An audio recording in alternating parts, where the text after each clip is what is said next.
ఇటు ప్రభుత్వ విప్ ఆది శ్రీనివాస్ మీడియాతో మాట్లాడుతున్నారు. ఒకసారి ప్రత్యక్షంగా చూద్దాం.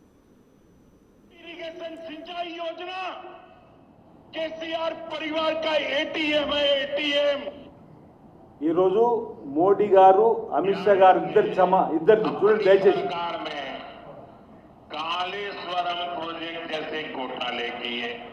एक कालेश्वर लिफ्ट इरिगेशन सिंचाई योजना केसीआर परिवार का एटीएम है। एटीएम ఈటల రాజేందర్ గారు ఇప్పుడు ఏం సమానం చెప్తారనే మాట. ఓవైపు అమిత్ షా గారు, ఓవైపు నరేంద్ర మోడీ గారు ఇంతకుముందు తెలంగాణకు వచ్చిన ఇతర ప్రాంతాలు వచ్చిన కాళేశ్వరం ఏటీఎంగా మారింది, కల్వకుట్ల కుటుంబానికి అవినీతి అక్రమాలు జరిగినాయని చెప్పని బీజేపీ అగ్ర నాయకత్వమే ఆరోపణలు. మీరు ఈరోజు ఎందుకు సమర్థించలేకపోయారు బీజేపీ ఎంపీగా? దీనికి సూటిగా సమాధానం చెప్పని అడుగుతా ఉన్నా. అంటే మీ వ్యూను మార్చుకుంటున్నారా?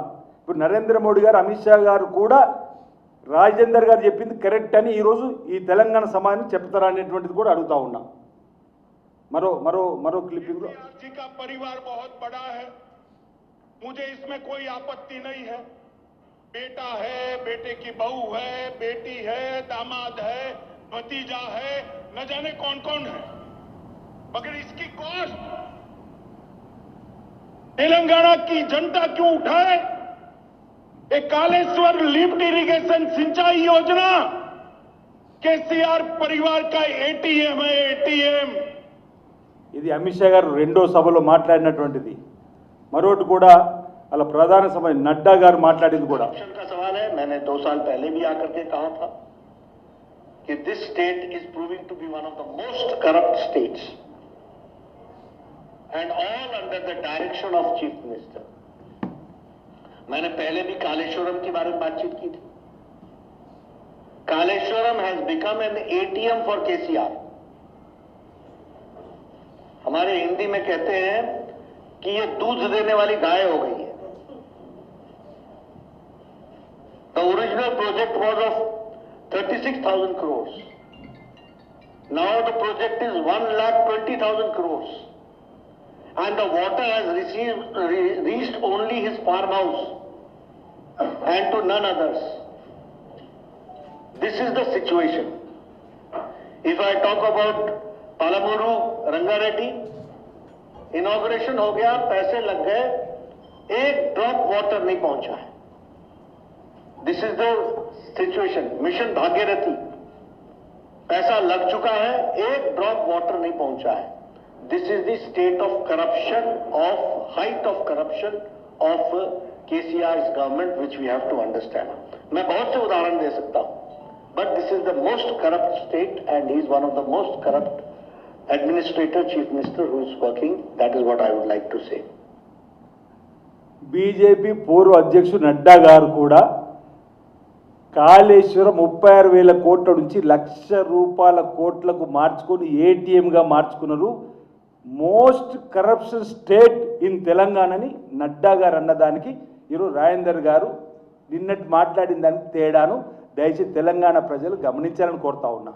అంటే ఈరోజు బీజేపీ బీఆర్ఎస్ బంధం మరింత పెనవేసుకున్నదనడానికి నిన్నటి రోజు నిదర్శనం అంటున్నా. ఒకప్పుడు నరేంద్ర మోడీ గారు, అమిత్ షా గారు, నడ్డా గారు, పదే కిషన్ రెడ్డి గారు, బండి సంజయ్ గారు కూడా కాళేశ్వరం ఏటీఎంగా మారింది కల్వకుట్ల కుటుంబానికని, మోస్ట్ కరప్టెడ్ సీఎం ఫ్యామిలీ అని, మిషన్ భగీరథలో కూడా జరిగిన అక్రమాలని చెప్పిన భారతీయ జనతా పార్టీ ఈరోజు చక్కటి అవకాశం వచ్చి వారి అవినీతి అక్రమాల వల్ల కూలేశ్వరంగా మారినటువంటి కాళేశ్వరంలో ఉన్నటువంటి అంశాలను, వాస్తవాలను, వాళ్ళ తప్పిదాలను, వాళ్ళ అవినీతి అక్రమాలను బయట పెట్టడానికి భారతీయ జనతా పార్టీ ఎందుకు ఈ అవకాశాన్ని వదిలిపెడుతుందో తెలంగాణ సమాజానికి సమాధానం చెప్పాలని ఈ సందర్భంగా డిమాండ్ చేస్తూ ఉన్నా. Bharatiya Janata party prime minister గారి నుంచి మొదలుకుంటే అమిత్ షా గారు, నడ్డా గారు కూడా ఈరోజు ఈ తెలంగాణకు వచ్చినప్పుడు చెప్పినటువంటి అంశాన్ని ఏమంటారో ఇప్పుడు తెలంగాణ భారతీయ జనతా పార్టీకి సంబంధించినటువంటి వారు చెప్పాల్సిన బాధ్యత ఉందని సందర్భంగా చెప్తూ, అంతేందుకు ఇదే ఈటల రాజేందర్ గారు ఏం మాట్లాడిందో చూద్దాం. ఒకసారి ఈటల రాజేందర్కి సంబంధించిన అంశం కూడా నేను చెప్పే ప్రయత్నం చేస్తున్నా, దయచేసి గమనించాలి.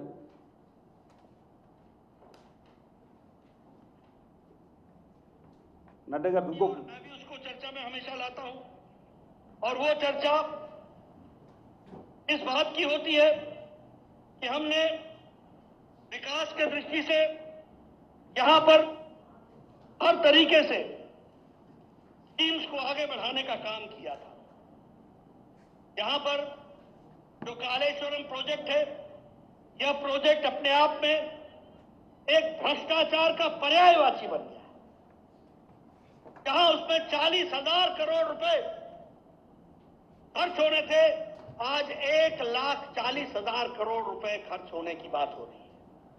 मैं ये भी कहना चाहूंगा कि कालेश्वरम ये केसीआर का एटीएम बन गया है और ये पैसा बनाने का मशीन बन गया है, भ्रष्टाचार का अड्डा बन गया है। इस बात को भी हमको समझना चाहिए। आपको याद होगा उन्होंने 2 बेडरूम हाउसेस की बात की थी। డబుల్ బెడ్రూమ్ ఇల్లు కూడా అంటాడు.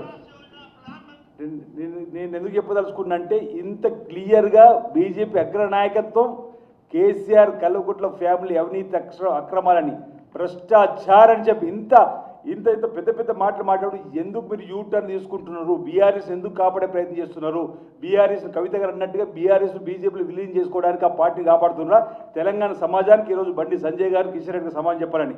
అంతెందుకు ఇంతకుముందు చెప్పినట్టుగా ఈటెల రాజేందర్ గారు కూడా భారతీయ జనతా పార్టీ నాయకుడిగా భారతీయ జనతా పార్టీ ఎంపీగా కేసీఆర్ గురించి ఏం మాట్లాడిండో ఒకసారి దయచేసి ప్రజలు వినాలని చెప్పి మీరే ఇన్నోండ్రి జరా దీనికి పూర్తి బాధ్యత కేసీఆర్ వహించాలి, రాజీనామా చేయాలని చెప్పి డిమాండ్ చేస్తారు. దాని కేబినెట్ మొత్తం ఆమోదిస్తే మాత్రమే అది కన్స్ట్రక్షన్ అవుతుంది తప్ప ఒక కేసీఆర్ ఆమోదించిన పద్ధతి ఉండదు. హెలికాప్టర్ మీద పోయిండు ముఖ్యమంత్రి గారు, సైడ్ సెలెక్షన్ చేసింది కేసీఆర్ గారే.